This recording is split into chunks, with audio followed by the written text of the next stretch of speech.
नमस्कार, मैं doctor Mayuri Kothewala, consultant obstetrics and gynaecology practising in Jaipur. ये हमारे pregnancy week by week series का नेक्स्ट वीडियो है, जिसमें हम आपको प्रेगनेंसी के चौथे हफ्ते में 4th वीक में क्या क्या चेंजेस होते हैं उसके बारे में बताएंगे।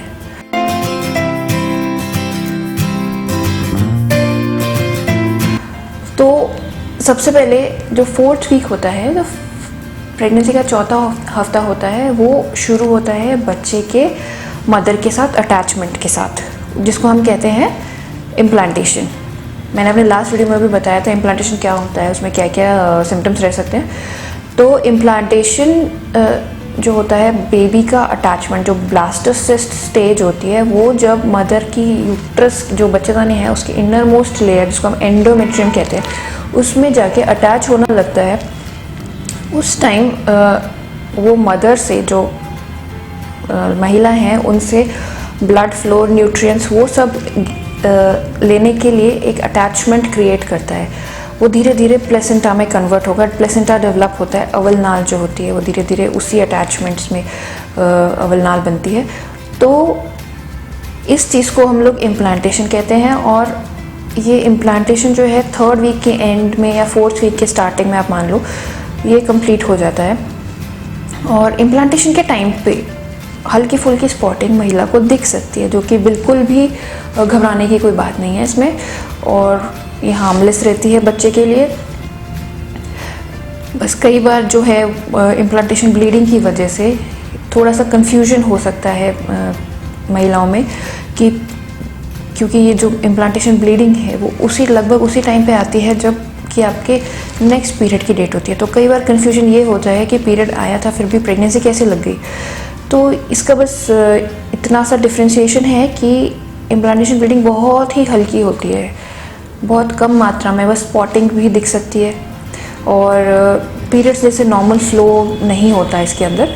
तो अगर कभी भी आपको हल्की फुल्की ब्लीडिंग हो, फिर नॉर्मल पीरियड से कम मात्रा में ब्लीडिंग हो, तो तब भी आपको प्रेगनेंसी के डाउट हमेशा माइंड में रखना चाहिए।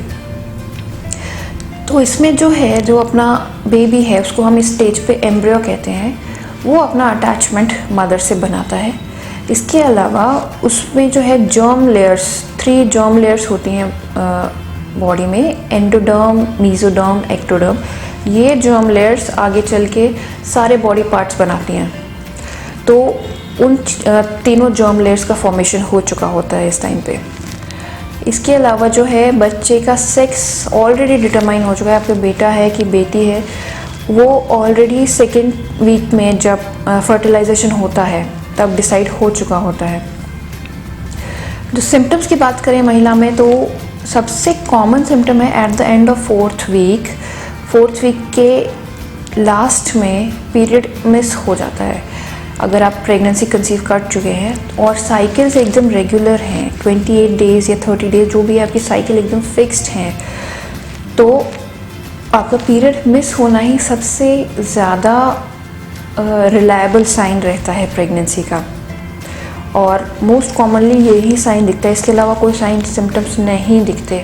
लेकिन फिर भी कभी कभार रेयर सिचुएशंस में छाती में भारीपन, निचले हिस्से में पेट दर्द, या फिर जी मचलाना, नौजिया, उल्टी जैसा लगना, और घबराहट होना, मूड स्विंग्स होना, ये सब रेयरली कभी कभार किसी किसी में देखे जा सकते हैं। तो क्योंकि ऑलरेडी इम्प्लांटेशन हो चुका है 4th वीक में, तो आपके लिए टिप यही है कि अपनी लाइफस्टाइल को जितना हो सके हेल्दी रखिए। और कोई भी, जैसे मैंने पहले वीडियोस में बताया, पहले से अगर कोई ड्रग्स ले रहे हैं, किसी भी तरह की दवाइयाँ हैं, या फिर स्मोकिंग, अल्कोहल कंजम्पशन है, तो वो सब बंद करके, और पीरियड मिस होने पे तुरंत ही टेस्ट करना है। प्रेगनेंसी टेस्ट के लिए हमारा अलग वीडियो है, उसके क्या इंटरप्रेशन, कब आपको करना है, क्या इंटरप्रिटेशंस रहेंगे, वो सब के लिए आप दूसरे वीडियोस देख सकते हैं। पीरियड्स मिस होने पे आपको तुरंत अपने गायनेकोलॉजिस्ट को कंसल्ट करना चाहिए, अगर आप प्रेगनेंसी कंटिन्यू करना चाहते हैं और एक हेल्दी बच्चा चाहते हैं। Thank you.